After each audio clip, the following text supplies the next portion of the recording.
Peter Credlin, live on Sky News Australia. Good evening and welcome to the show. I'm Corey Bernardi filling in for Peter Credlin tonight. Here's what's coming up on the program. The Prime Minister has landed in Washington ahead of his official state visit, amid growing concern amongst Congress about the billions promised for the AUKUS submarine program. And do you remember prior to the election when Labor was all gung-ho about ending the Chinese lease on the Port of Darwin? Well, apparently it's not an issue now, with yet another review finding the lease should continue.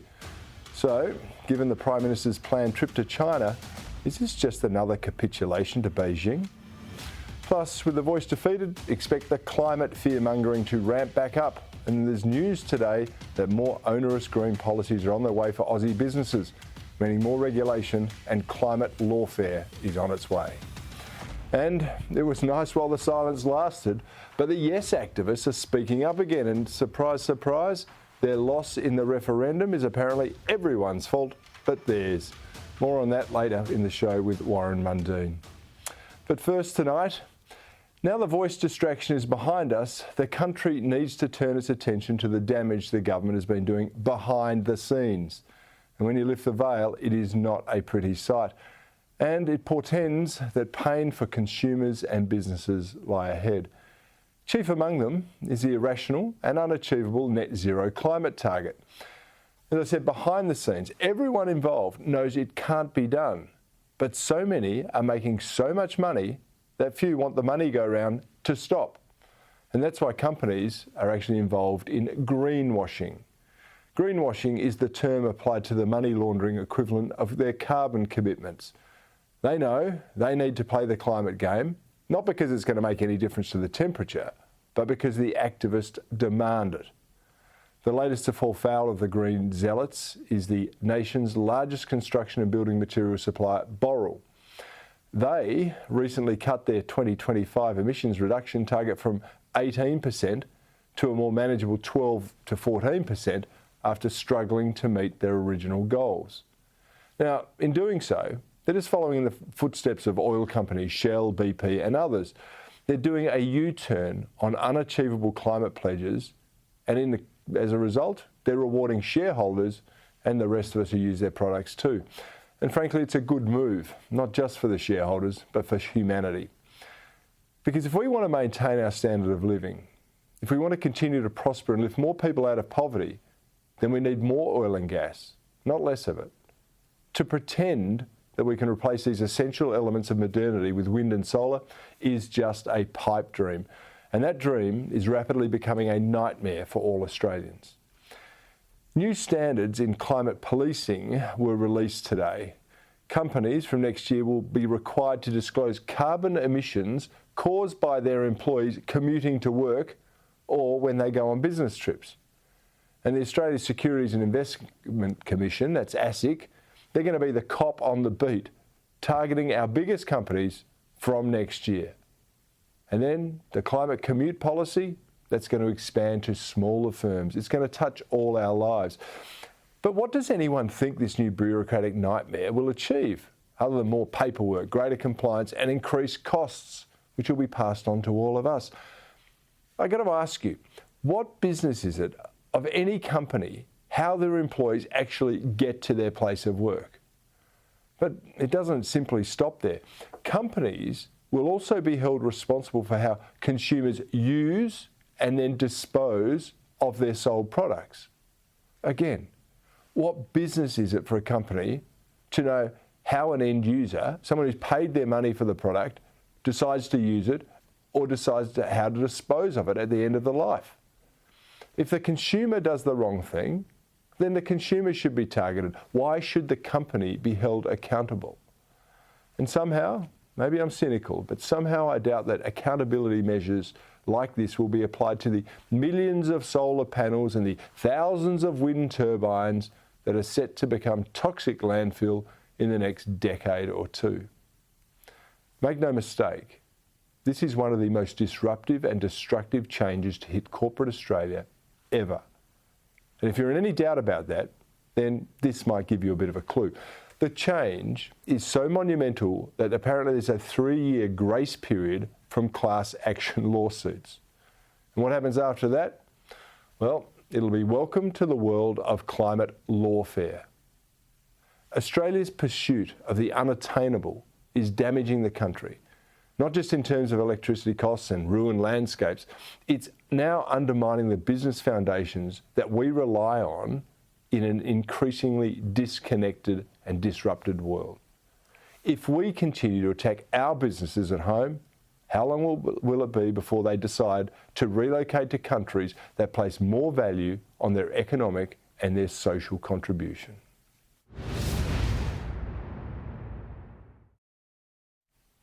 Okay, let's head to Canberra now for tonight's political headlines with Sky News political reporter Trudy McIntosh.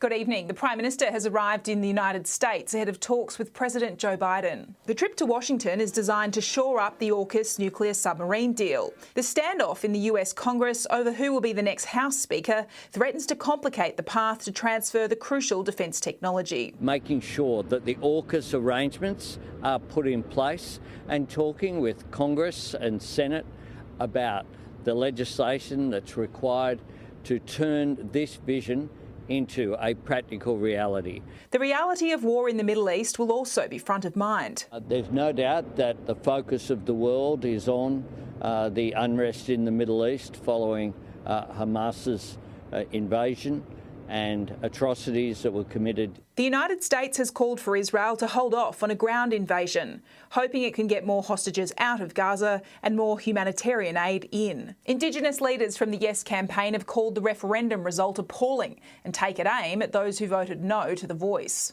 Ending their week of silence, the leaders lashed the No campaign, claiming it was built on racism and lies. They also say that the more than 60% of Australians who voted no, knowingly or not, committed a shameful act. The opposition says that anger should be directed at the Prime Minister. He's the person that should take squarely the blame in relation to this failure. He was overwhelmingly sent a message from Australians last Saturday night. No, no, no, no, no, no, no. The Yes campaigners have not put their name to the letter.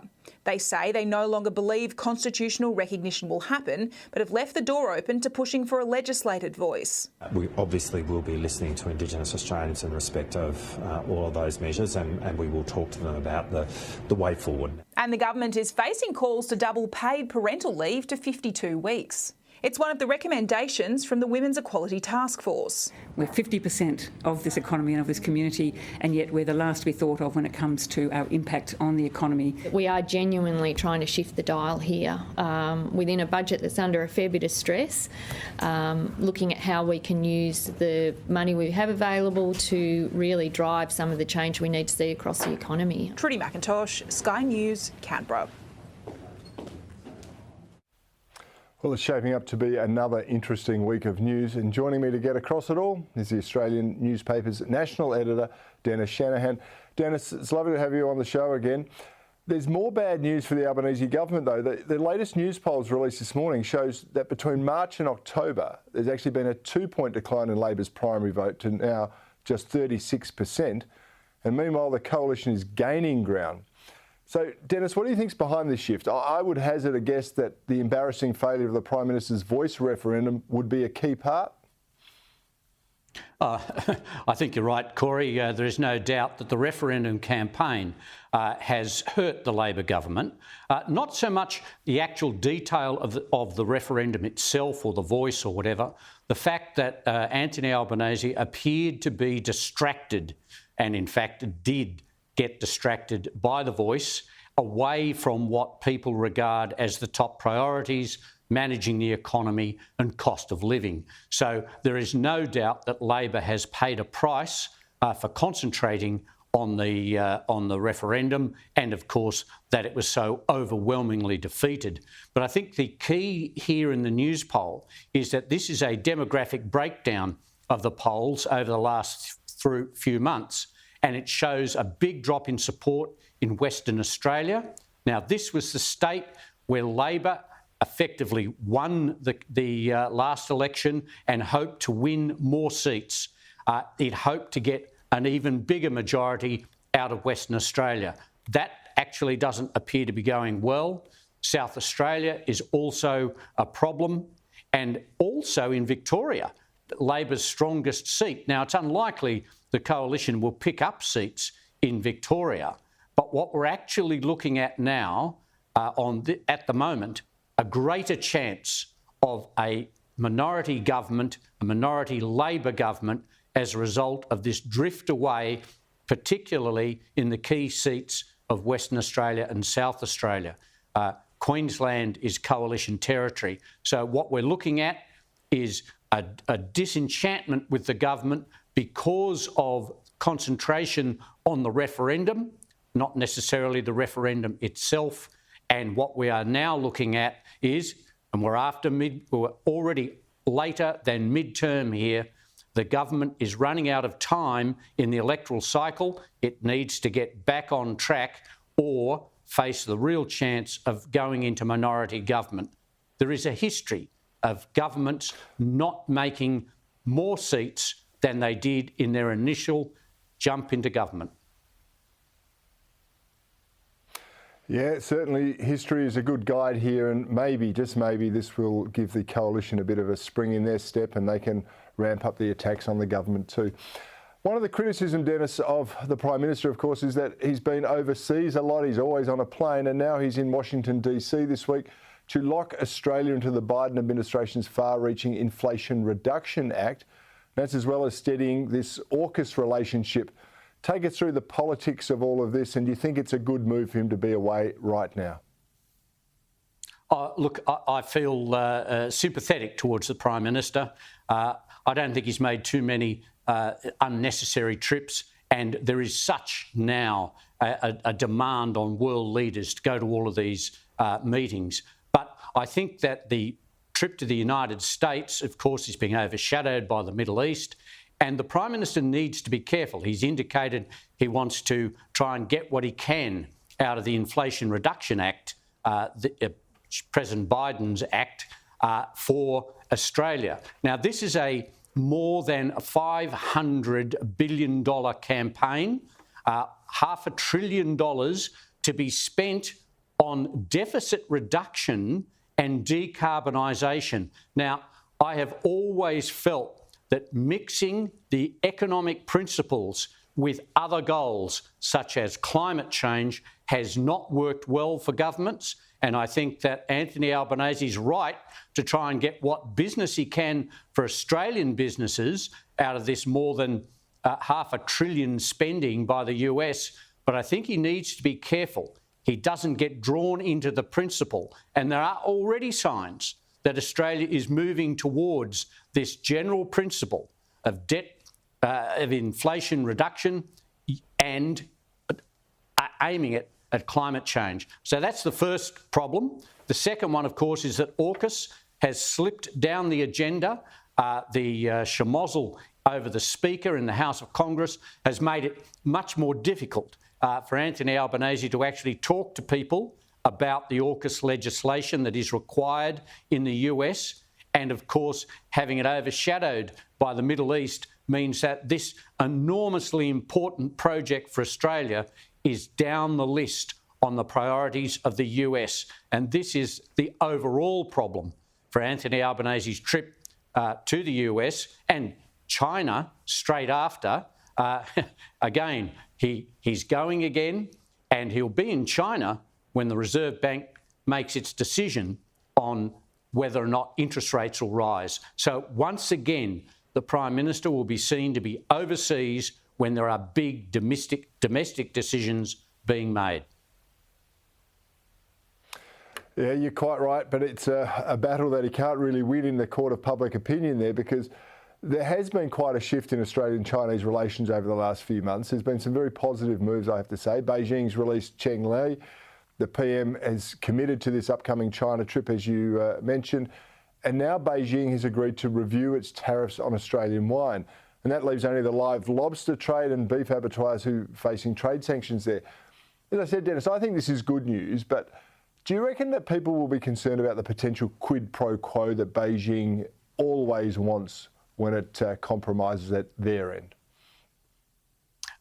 Absolutely. I think that, yes, this is good news. There has been, changes on barley, wine now. Lobsters are still out there. Changlei has come back. And so these are all good signs. And it may be that there'll be more good news when the Prime Minister is in China. But the Chinese government is very transactional. And of course, there is a point here that the Prime Minister is going almost directly from the US to China, from one president to another. And the two presidents are, of course, trying to get together, but there is great rivalry. Australia is in danger of being caught in the middle, and China will expect a quid pro quo. And we've already seen, before the Prime Minister left, the review of the Port of Darwin lease, which China has. China has this 99-year lease on the Port of Darwin. The US isn't particularly pleased with this idea, particularly with northern exercises with US troops. And so already we have seen Australia has said tick to the continuing lease of the Port of Darwin, and people will be looking and expecting more to come. I think there is a danger that these two trips will be seen as not achieving enough for Australia. And symbolically, let's just remember that quite a few years ago, when things were very different between China and the US, Australia actually played host to the President of China, the President of the United States, and both of them addressed the Australian Parliament under John Howard as within a week of each other. So this is how things have changed, and I think Australia's in danger of being caught in the middle. I think that's right, Dennis Shanahan, and it won't only be the US who are unhappy about the renewal of the Darwin port. I think plenty of Australians will have something to say about it as well. That's all I've got time for right now, Dennis, but thank you for your time tonight. Really appreciate you joining me on Credlin. Okay, I do have to take a break, but still to come, the Green Madness is set to hand unelected bureaucrats even more power, while at the same time forcing up the cost of doing business in this country. Plus, it was great while it lasted, but the usual voice activists, they've ended their self-imposed silence to yet again lecture Australians on why we're all supposedly racists. Stick with me. Welcome back, and I apologise for that little additional break. We've overcome our technical difficulties now, and I'm delighted to say that joining me to discuss Australian activist investors suggesting we export our emissions and our jobs is Liberal Senator for South Australia, Alex Antic.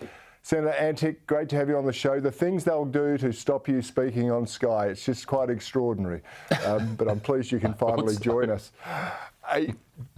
We shouldn't laugh, though. This is serious stuff, right? We've got activist investors in this country who seem hell-bent on making our core industrial businesses so uncompetitive they actually have to shut up shop, go to China, all in the name of supposedly saving the planet. This is madness, isn't it?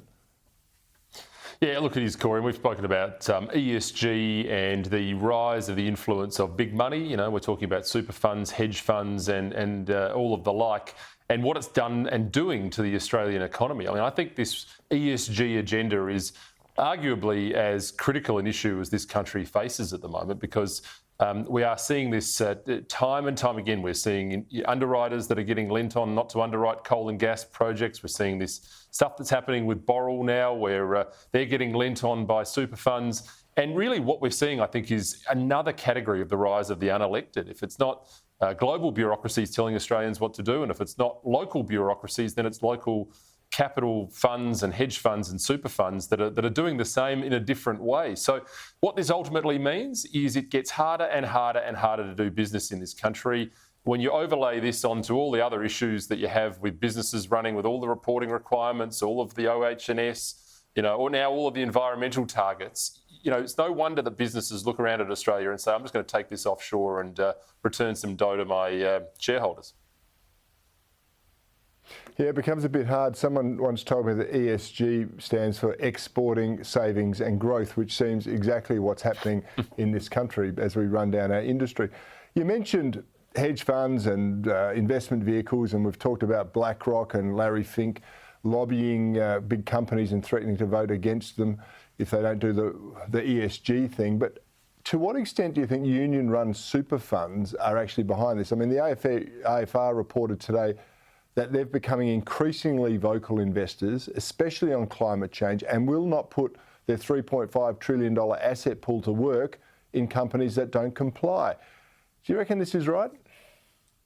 Yeah, look, I think that probably is, and we're seeing the rise of the activist class coming through in many different ways, but the union super fund movement is certainly one of them. I mean, I think this is a global trend. We're seeing this through the language of the World Economic Forum and their stakeholder capitalism concept, which really is just code for another way of turning people to communism.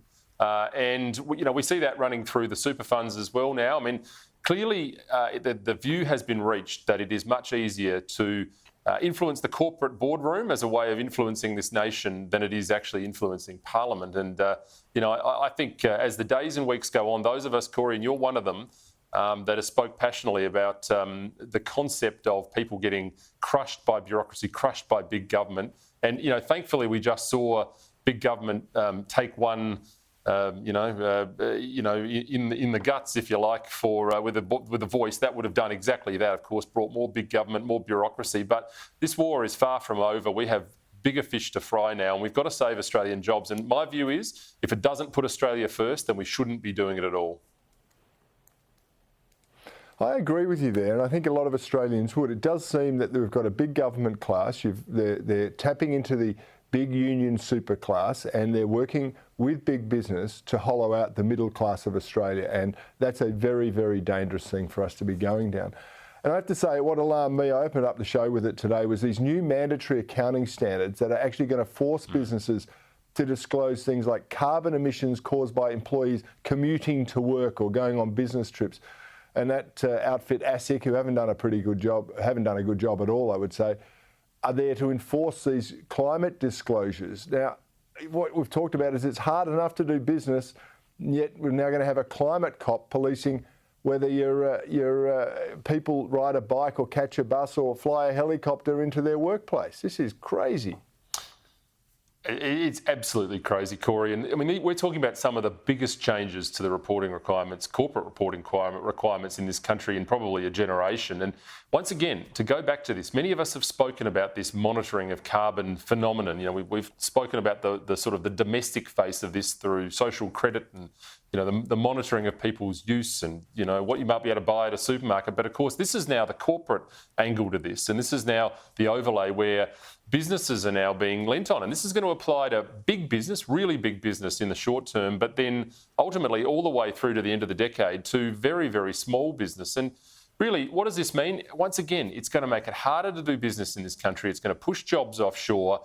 And ultimately, it's going to push people into the hands of government jobs, creating a bigger government and a more left-wing society.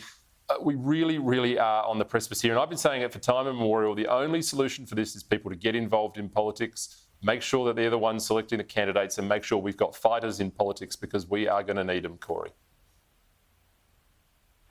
Absolutely right. And we do need more people just like you in politics. But where does this leave Australia? I mean, there's so many other sustainability reporting matters that are apparently going to be addressed down the track. Do these have to go through the Parliament? Are they just made up by bureaucrats? Where are we going to end up? Who's eating meat in the workplace? Are you a vegan? Unelected bureaucrats will be running our lives more than they already are. I just think we're destroying ourselves going down this path. Yeah, well, look, I mean, you never hear me say it normally, probably, or yourself, Corey, but I think what we are going to see is the need for regulatory intervention in order to stop this sort of stuff. And I mean, the part of this problem is that the more bureaucracy you enter into, the more you get, the more bureaucrats that you hire, the more you get. Increasingly, I think the only way to do this is to just take active steps to reduce the bureaucratic footprint just by sheer numbers, because, I mean, clearly there is too much time being spent on trivial issues like this. And I think that ultimately will require Parliament to step in, which is why I go back to my original point. We need to make sure that our parliaments are filled with people that put Australia first, regardless of their political persuasion. Absolutely agree with you, and so do many of the people watching this show tonight. Senator Alex Antic, thank you very much for joining me on Credlin. Okay, now after their so-called week of mourning, angry Yes campaigners have penned an extraordinary statement addressing their loss at the Voice referendum. In the letter, they claim that, quote, Australia is our country. It is the legitimacy of the non-Indigenous occupation in this country that requires recognition, not the other way around, end quote. Well, I note that Indigenous leaders are divided over the wording of the statement. Surprise, surprise. Once again, proving that not all Indigenous Australians, and not even all the Indigenous Yes campaigners, actually think alike. Joining me to have a chat about this is one of the key spearheads in the successful No campaign and the director of the Indigenous Forum at the Centre of Independent Studies, Warren Mundine. Warren, it's great to be talking to you. Firstly, congratulations on being part of, or a major part of, an incredible referendum result. But what's your response to the Yes activists' statement that's come out today? Well, it just proved the point, in an article I wrote about that the Voice campaign was a metaphorical declaration of war on Australia. It's become quite obvious that on the Yes campaign side, there is a number of different groups that don't agree with each other. And what has happened is that there's one group who wanted to take winner takes all approach to this whole thing and threw out the rule book in regard to how you win referendums by actually having a bipartisan, a sensible approach to it. And Albanese was captured by that group because he ploughed ahead thinking that this was the right way to go. Well, it wasn't. The Australian public made it quite clear that they wanted to see Aboriginal and Torres Strait Islanders recognised in the Constitution as First People, but they rejected the Voice and they rejected the Uluru Statement from the heart because it wasn't going to fix the things that needed to be fixed. And the other thing that came out of it was that the people, Yes and No people who I met out when I was campaigning, they all wanted the Closing the Gap to be closed, and all the billions of dollars that have been spent on this to actually show an outcome. And if they don't do that, then they need to head in a different direction to get it to happen. And look, those documents, I saw the draft document that fell off the back of a truck, and I also saw the statement that came out overnight. It is a disgraceful attack on Australia and Australian people. It is, and what's extraordinary is that they don't want to put their name to it, many of them.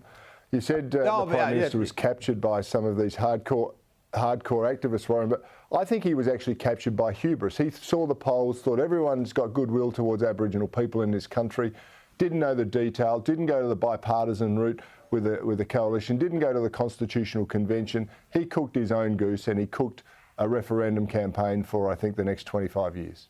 Oh, well, I hope it never comes back, ever comes back. It was the most divisive, most racially charged attack on Australia that I've ever seen. And you've seen what happened, publicly. Like when people like Mick Gooder, I know a lot of the people on the Yes side. Some of them actually worked with me in the past, and we worked on different projects and that.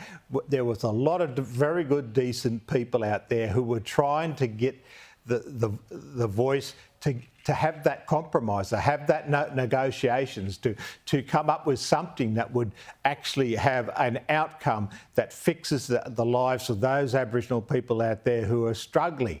But it's obvious, like you had Mick Gooder come out and wanted to do a compromise publicly, and Noel Pearson come out and attacked him and called him a bedwetter.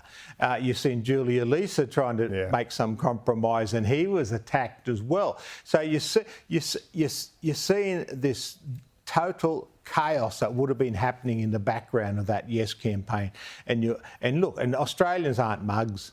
They're pretty decent people. They're not stupid. They're not ignorant. They're not racist. They're not dinosaurs. They want this country to go forward as a liberal democracy with all the equality and liberties and freedoms that it has. And what Albanese has done is quite disgraceful by running this campaign. Yeah, I agree. what about Yes campaigner Thomas Mayo? He's a bloke who described The Voice as a tool to, quote, punish politicians, abolish colonialist institutions and pay the rent, pay reparations and compensation. He penned an op-ed over the weekend and he claimed that Yes campaigners were targeted, bullied and vilified, while the No campaign spread misinformation and racism without scrutiny. It's kind of like he's accusing everyone else of what I think the Yes campaign did themselves. But what's your response here, Warren? Well, you look at the statement that was released. That was almost verbatim what he believes in. I'm getting sick and tired of this attacks because it's false. Where the real lie was? The real lie was in The Voice. The Voice, they kept on saying, was that Aboriginal and Torres Strait Islander people do not have a voice. There's thousands of them in Canberra. There's thousands of them across Australia, and that had a voice. So it was a total lie they put out there that Aboriginal people didn't have a voice. And it was just all the misinformation they put out there, why it has to be in the Constitution and that. And now you're still seeing this lie going on. They're going out and say, well, on social media, 39% of Australians voted for it. So, and that's more than any political party got at the last election. Well, guess what? 61% voted no, and that's larger than any political party got at the last federal election. In fact, in probably history of the Federation, that number. So it was a resounding defeat. They just it certainly was, and it was a resounding defeat because of the work that you put in. You've got a very strong voice, and it's one that all Australians need to continue to hear. Oh, just thank you for your efforts, Warren Mundine, and thanks for joining me tonight. Yes, mate. Yeah. Yep. Yeah, just before I go, I like to send a message to Peter Malinakis and to Chris Minns and to the Victorian government. The Queensland government's has come to some common sense about withdrawing from the treaty process up there. I think Peter Malinakis, with his voice to Parliament, needs to now reassess that, because his state was one of the biggest that said no to the voice. And I think Chris Minns needs to, he needs to pull back on the treaty process in New South Wales and actually look at how the Native Title Acts and the Land Rights Act in New South Wales need to, clean up their act and start working together and getting the benefits that come out for Aboriginal people. You're quite right. I note Malinakis passed his voice in South Australia before the referendum kicked off. Then he put it into hiatus and he's only bringing it back now. That tells you a lot, I think, about how dangerous it's going to be. Warren Mundine, thank you very much for lending your voice to Credlin tonight. Last Friday, the Albanese government revealed that the Port of Darwin will remain Chinese-owned as per a 99-year lease to a Beijing-controlled company, Landbridge. Now, this is despite the Prime Minister's criticism of the lease prior to the last election as, quote, a grave error of judgment. To say what a backflip. And it's another concerning development that demonstrates Labor isn't serious on defence. Joining me to get to the latest on this and more is Director of Strategic Analysis Australia, Michael Shoebridge. Michael, thank you for joining me. What's changed here? Why has the government decided to allow Chinese ownership of our most strategic port in the north of Australia, even though the PM was against the arrangement before the election? Well, Corey, three things have changed. First, Mr Albanese now is in power, so he has the authority to end this lease to the Chinese-owned company. The second thing is the Americans are spending even more money on things like fuel storage up in Darwin because they understand its strategic significance. And we're seeing Marines and other US forces work with Australia up there. So they've seen it as more important. And the third thing, which is probably the reason this review went nowhere, is Mr Albanese is prioritising shaking hands with China's Xi Jinping over this management of our strategic port in our north.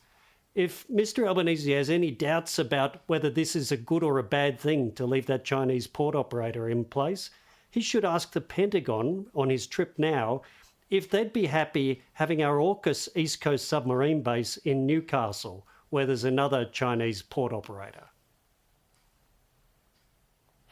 Well, Michael, here's a question I know a lot of people ask. Instinctively, they say they don't want the Communist Party to control Australia's ports, particularly one as strategic as Darwin. But what are the real risks for Australia in having a foreign communist entity in charge of such critical infrastructure? Well, Corey, in Darwin Harbour, this part of the port that's operated by this Chinese company is on the best real estate. The harbour is pretty constricted, and this is in the primary position. It means that sensitive military supplies and items can't really use that part of the port. So there's workarounds having to use other parts of Darwin Harbour. It's not about monitoring and regulation. It's about the opportunity cost of not being able to use that single best piece of real estate in Darwin Harbour for our joint security needs. It's quite an extraordinary decision, which I note was taken under a previous coalition government. Michael, the Prime Minister is in DC at the moment. He's trying to lobby US Congress to back President Biden's bill promising billions for the AUKUS submarine program. But there seems to be considerable opposition to AUKUS within certain parts of the Republican Party. Why is this, and what do you think the Prime Minister's chances of success over there are? Well, Corey, like Australians, Americans like to see their taxpayers' money spent on American things.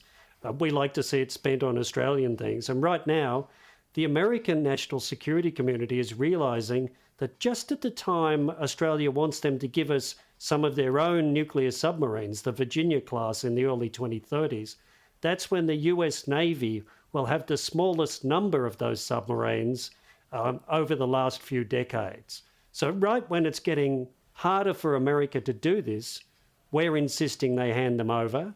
And they haven't seen us put our real money where our mouth is yet and take hard decisions like where this East Coast base is going to be, where the waste repository is going to be. Yeah, well, that's true. They cancelled a waste repository here in South Australia because of complaints from the Indigenous local people, and that's left us in a world of questions as to what happens with our nuclear submarines. But there is so much going on in the world of national security and geo-global politics. But last week there was an Israeli ground invasion of Gaza, and now we're seeing a ramp-up of precision airstrikes, meaning the US has signalled it's going to send extra deployments into the region. This frightens a lot of people. Where do you see it going, and what do you think we can expect next?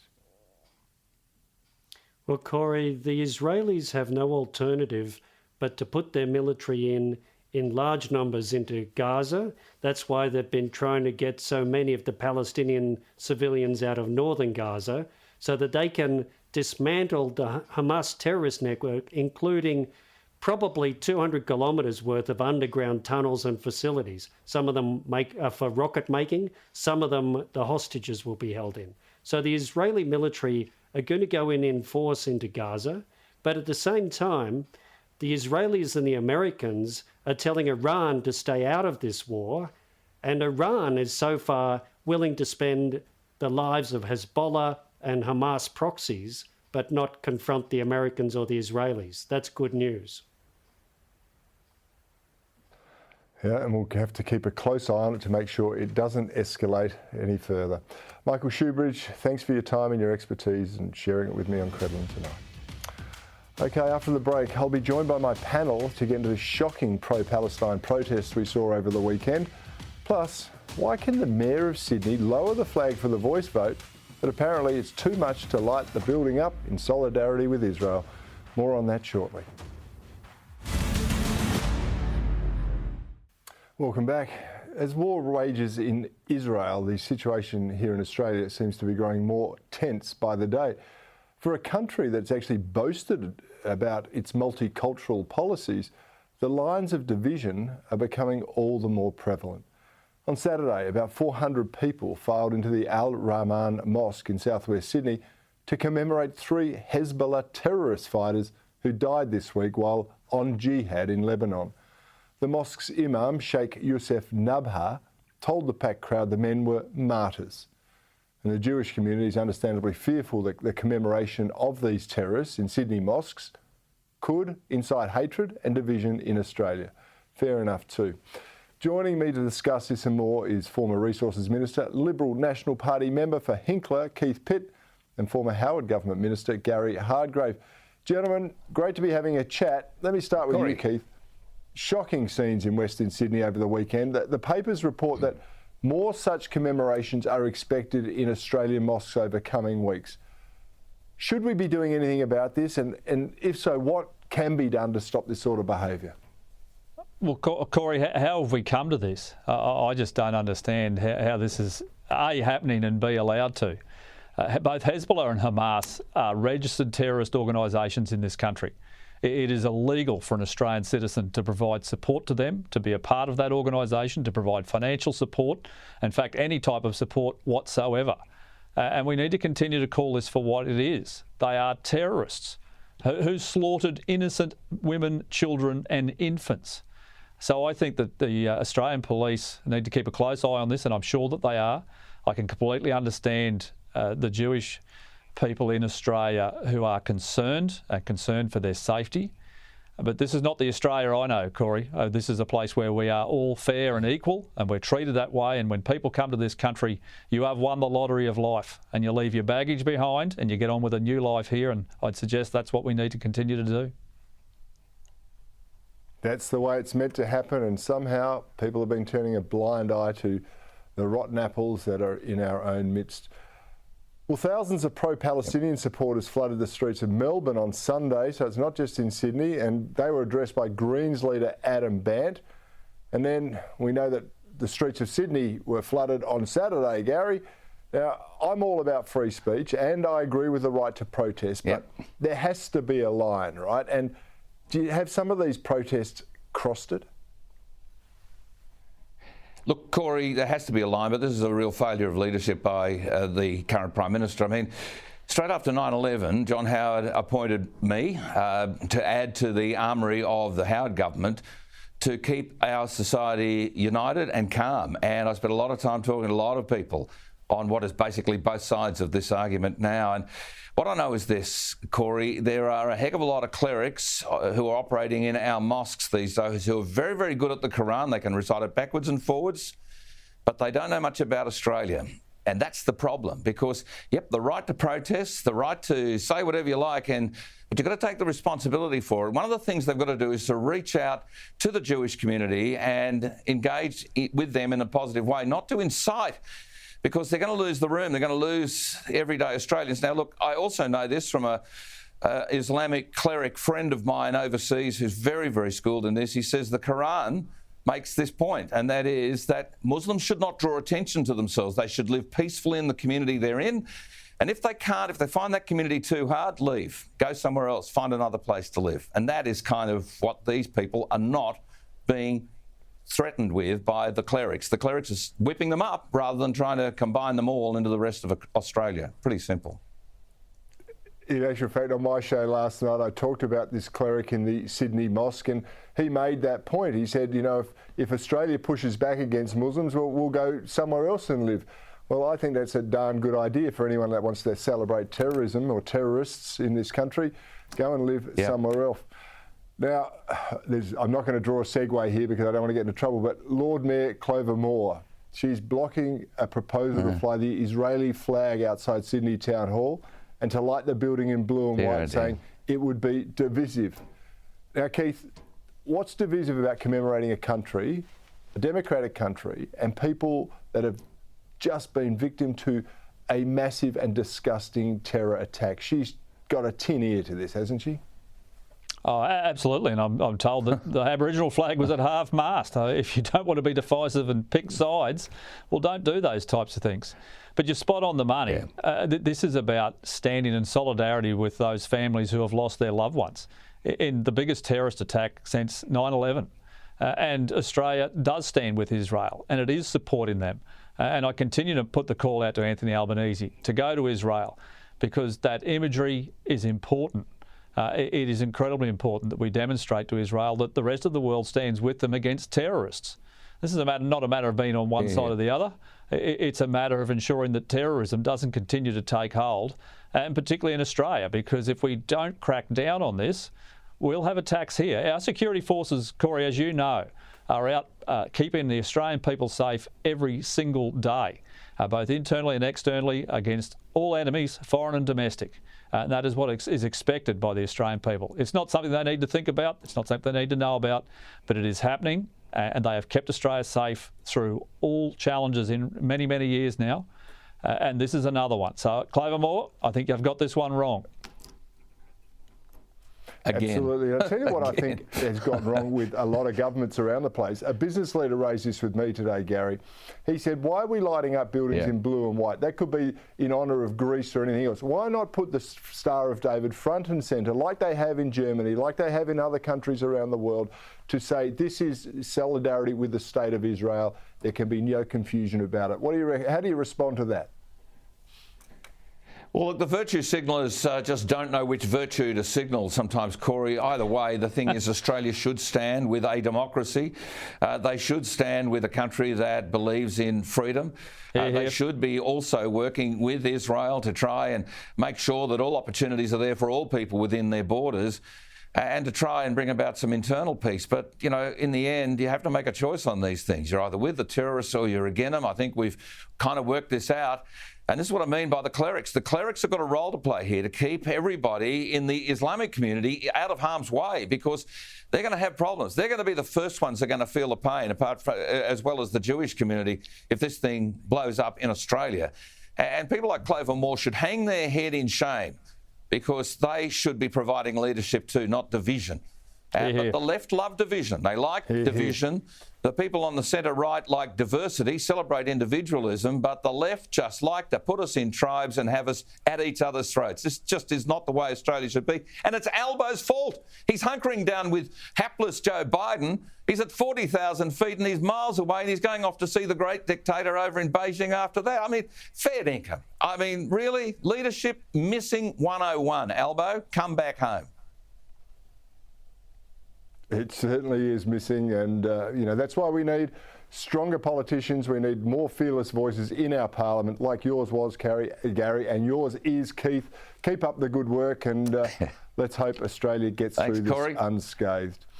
All right, that's all I've got for you tonight. I'm out of time. I'd love to keep talking about these issues because they're so important, but I have to go, and so thank you for your company. The Bolt Report is coming up next, hosted by Sky's best-dressed commentator, Caleb Bond. Good night, Australia.